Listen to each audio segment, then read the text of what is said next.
شروع اللہ کا نام لے کر جو بڑا مہربان نہایت رحم والا ہے۔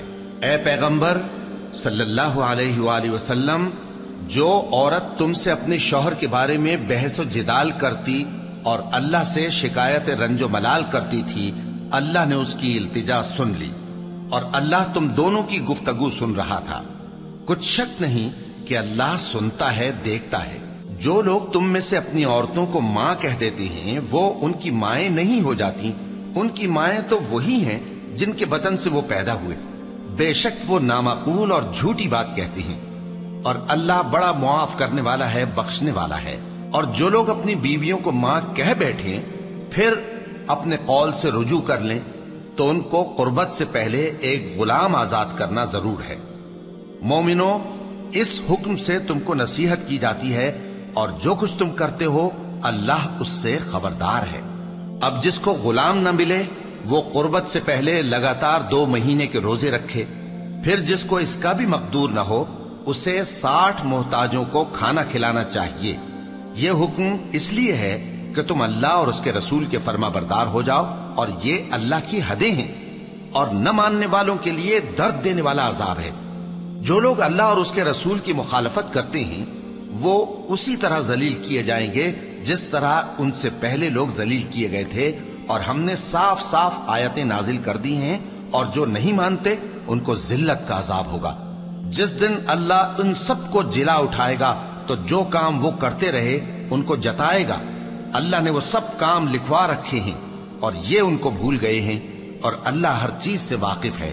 کیا تم کو معلوم نہیں کہ جو کچھ آسمانوں میں ہے اور جو کچھ زمین میں ہے اللہ کو سب معلوم ہے؟ کسی جگہ 3 شخصوں کی سرگوشی ہوتی ہے تو اللہ ان میں چوتھا ہوتا ہے، اور جہاں 5 آدمیوں کی سرگوشی ہو تو وہ ان میں چھٹا ہوتا ہے، اور نہ اس سے کم یا زیادہ مگر وہ ان کے ساتھ ہوتا ہے، خواہ وہ کہیں ہو۔ پھر جو جو کام یہ کرتے رہے ہیں قیامت کے دن اللہ سب ان کو بتائے گا۔ بے شک اللہ ہر چیز سے واقف ہے۔ اے پیغمبر صلی اللہ علیہ وآلہ وسلم، کیا تم نے ان لوگوں کو نہیں دیکھا جن کو سرگوشیاں کرنے سے منع کیا گیا تھا، پھر جس کام سے منع کیا گیا تھا وہی پھر کرنے لگے؟ اور یہ تو گناہ اور ظلم اور پیغمبر صلی اللہ علیہ وآلہ وسلم کی نافرمانی کی سرگوشیاں کرتے ہیں، اور جب تمہارے پاس آتے ہیں تو اللہ تعالیٰ کے بتائے ہوئے الفاظ کے بجائے دوسرے الفاظ میں تمہیں دعا دیتے ہیں، اور اپنے دل میں کہتے ہیں کہ اگر یہ واقعی پیغمبر ہیں تو جو کچھ ہم کہتے ہیں اللہ ہمیں اس کی سزا کیوں نہیں دیتا؟ اے پیغمبر صلی اللہ علیہ وآلہ وسلم، ان کو دوزخ ہی کی سزا کافی ہے، یہ اسی میں داخل ہوں گے اور وہ بری جگہ ہے۔ مومنو، جب تم آپس میں سرگوشیاں کرنے لگو تو گناہ اور زیادتی اور پیغمبر کی نافرمانی کی باتیں نہ کرنا، بلکہ نیکوکاری اور پرہیزگاری کی باتیں کرنا، اور اللہ سے جس کے سامنے جمع کیے جاؤ گے ڈرتے رہنا۔ منافقوں کی سرگوشیاں تو شیطان کے اکسانے سے ہیں، جو اس لیے کی جاتی ہیں کہ مومن ان سے رنجیدہ ہوں، مگر اللہ کے حکم کے سوا ان سے انہیں کچھ نقصان نہیں پہنچ سکتا۔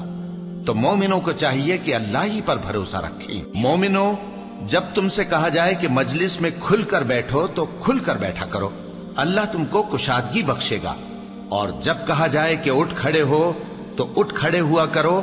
جو لوگ تم میں سے ایمان لائے ہیں اور جن کو علم عطا کیا گیا ہے اللہ ان کے درجے بلند کرے گا، اور اللہ تمہارے سب کاموں سے واقف ہے۔ مومنو، جب تم پیغمبر کے کان میں کوئی بات کہو تو بات کہنے سے پہلے مساکین کو کچھ خیرات کر دیا کرو، یہ تمہارے لیے بہت بہتر اور پاکیزگی کی بات ہے، اور اگر خیرات تم کو میسر نہ آئے تو اللہ بخشنے والا مہربان ہے۔ کیا تم اس سے کہ پیغمبر کے کان میں کوئی بات کہنے سے پہلے خیرات کرو ڈر گئے؟ پھر جب تم نے ایسا نہ کیا اور اللہ نے تمہیں معاف کر دیا تو نماز قائم کرتے رہو اور زکوٰۃ دیتے رہو، اور اللہ اور اس کے رسول صلی اللہ علیہ وآلہ وسلم کی فرما برداری کرتے رہو، اور جو کچھ تم کرتے ہو اللہ اس سے خبردار ہے۔ بھلا تم نے ان لوگوں کو نہیں دیکھا جو ایسے لوگوں سے دوستی کرتے ہیں جن پر اللہ کا غضب ہوا؟ وہ نہ تم میں ہے نہ ان میں، اور جان بوجھ کر جھوٹی باتوں پر قسمیں کھاتے ہیں۔ اللہ نے ان کے لیے سخت عذاب تیار کر رکھا ہے۔ یہ جو کچھ کرتے ہیں یقیناً برا ہے۔ انہوں نے اپنی قسموں کو ڈھال بنا لیا ہے اور لوگوں کو اللہ کے رستے سے روک دیا ہے، سو ان کے لیے ذلت کا عذاب ہے۔ اللہ کے عذاب کے سامنے نہ تو ان کا مال ہی کچھ کام آئے گا اور نہ اولاد ہی کچھ فائدہ دے گی۔ یہ لوگ اہل دوزخ ہیں، اس میں ہمیشہ جلتے رہیں گے۔ جس دن اللہ ان سب کو جلا اٹھائے گا تو جس طرح تمہارے سامنے قسمیں کھاتے ہیں اسی طرح اس کے سامنے بھی قسمیں کھائیں گے اور خیال کریں گے کہ ایسا کرنے سے کام چل جائے گا۔ سنو، یہی تو ہیں جھوٹے۔ شیطان نے ان کو قابو میں کر لیا ہے اور اللہ کی یاد ان کو بھلا دی ہے۔ یہ لوگ شیطان کا ٹولہ ہیں، اور سن رکھو کہ شیطان کا ٹولہ ہی نقصان اٹھانے والا ہے۔ جو لوگ اللہ اور اس کے رسول صلی اللہ علیہ وآلہ وسلم کی مخالفت کرتے ہیں وہ نہایت ذلیل ہوں گے۔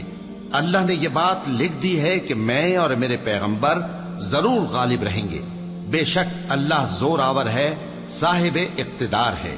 جو لوگ اللہ پر اور روز قیامت پر ایمان رکھتے ہیں تم ان کو اللہ اور اس کے رسول صلی اللہ علیہ وآلہ وسلم کے دشمنوں سے دوستی کرتے ہوئے نہ دیکھو گے، خواہ وہ ان کے باپ یا بیٹے یا بھائی یا خاندان ہی کے لوگ ہوں۔ یہ وہ لوگ ہیں جن کے دلوں میں اللہ نے ایمان کو نقش کر دیا ہے اور اپنے فیض سے ان کی مدد کی ہے، اور وہ ان کو بہشتوں میں جن کے نیچے نہریں بہ رہی ہیں داخل کرے گا، جن میں وہ ہمیشہ رہیں گے۔